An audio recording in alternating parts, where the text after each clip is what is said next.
more can I say? Top Billin.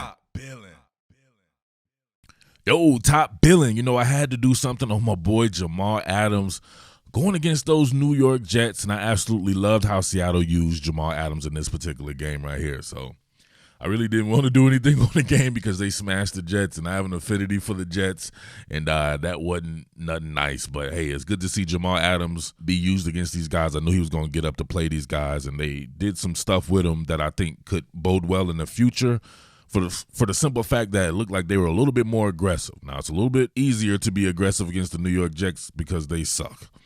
But let's just be real about it. They straight up suck, but still, it's you just never know. You're not going to get anywhere, I don't believe, playing the type of soft coverage that the Seattle Seahawks have played in the past this year. But, man, seeing this, look at this. Mono. Look at them looking at these guys. Man coverage. And this allows a guy like Jamal Adams to play that cover one robber role. Of course, you got Quandre Diggs, middle field closed off right there.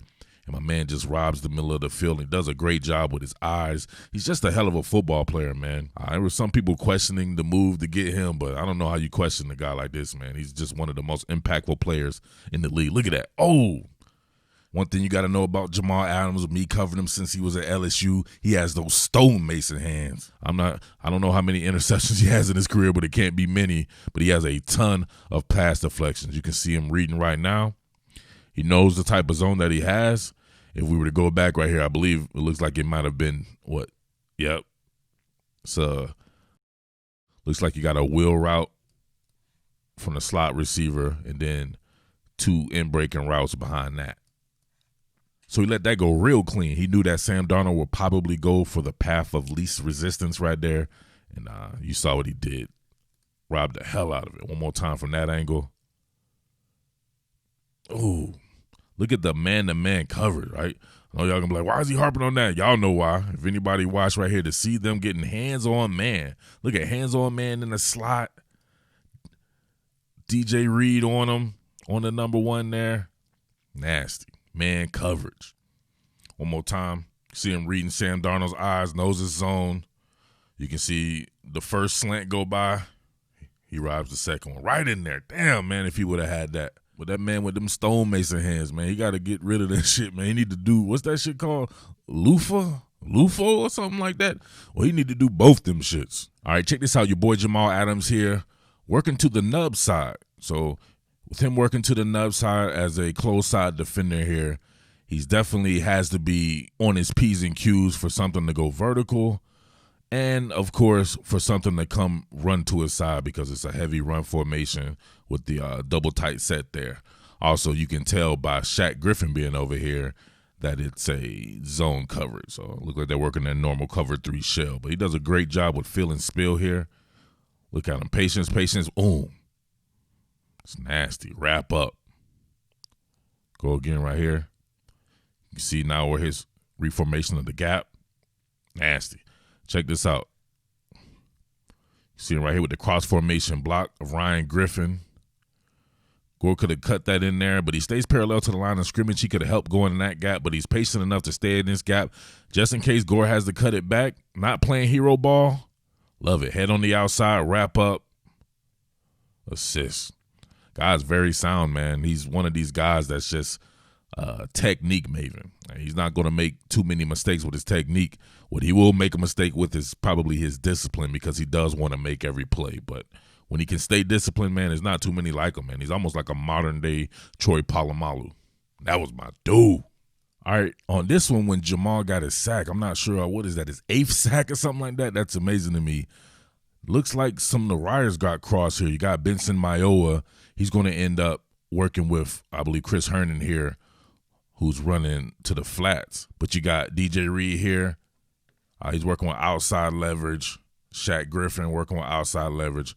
Looks like your normal post safety from Quandre Diggs here.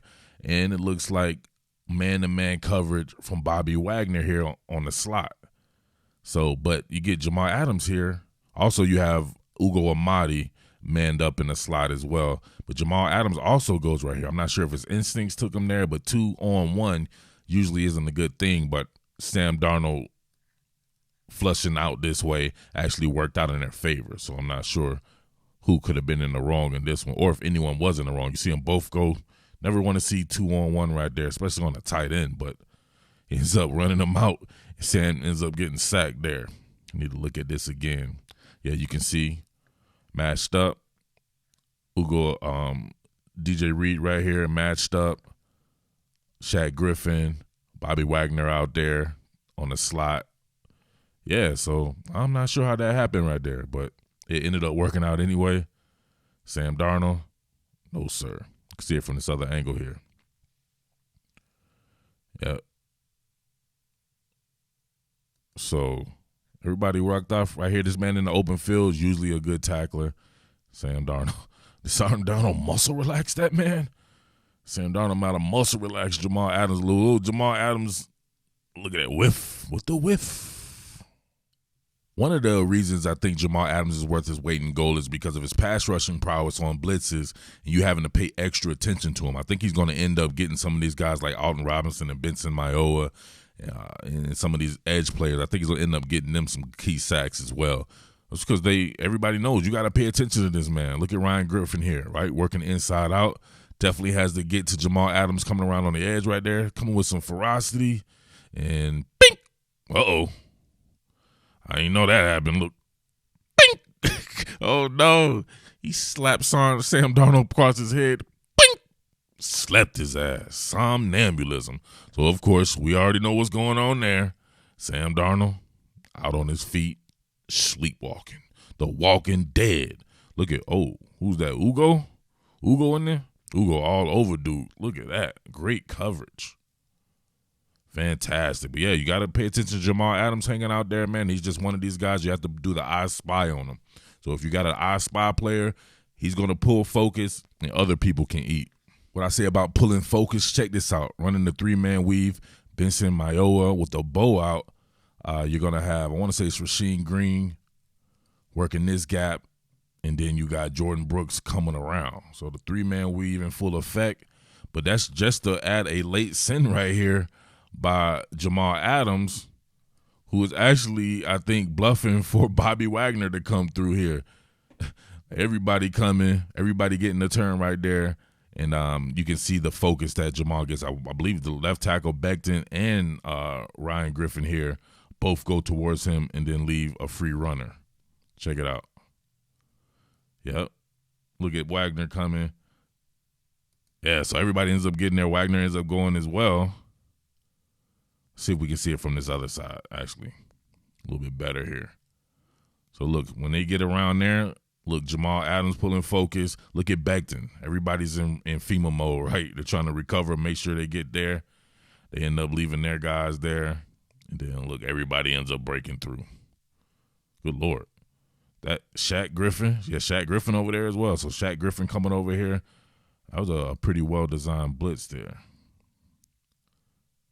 And, of course, if you're doing that, has to be some type of man coverage going on. Definitely.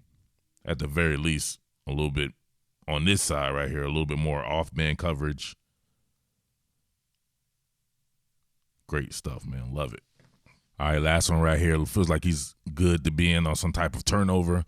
Now, him and Snacks Harrison team up on this one. You can see him, Nickel Sam, whatever you want to call it, man. This guy is phenomenal, man. What a pickup. First-round picks, whatever, however many, man, you can send another one. That guy is that damn good. Hopefully he's in Seattle for the rest of his career, whatever. He's fun to watch, no doubt about that. And I think he just adds a roughneck element to that Seattle Seahawks defense that is a little bit of a throwback to what they had before when they were in their heyday. Those type of attitudes there with the Carlos Dunlap and, of course, the guys who were there before with Wagner and Wright and stuff like that. So, hey, man, maybe these guys are turning a corner. I can't judge it by them smoking the New York Jets, but in one fashion you can. Because maybe earlier in the season, a team like the New York Jets would have still put up 20 points or something like that. So you really stifle and put your foot to a neck to a team like that when they're not on your level. So I don't know. We shall see, though. But, man, it's fun to watch, no doubt about that. But it's your boy Murf, the Underground King. Thanks for watching. Make sure you like and subscribe. And peace. What more can I say? Top Billin.